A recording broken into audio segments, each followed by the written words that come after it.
In this video, I'll show you how you can fix SSL certificate error. The first step is you want to come here and search for Internet Options, open it up and go to Security.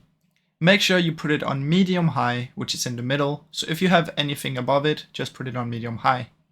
After that, go to Trusted Sites, press on Sites, and in here you want to add the website.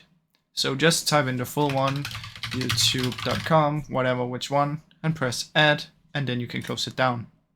After that, you want to go to Advanced. In here, you want to scroll down until you find Security. You want to find these two, check for Publishers and Server Certificate, and you want to uncheck these two. Press Apply, OK, and then you can close it down. Once you've done that, what we want to do is come here and search for Date and Time Settings.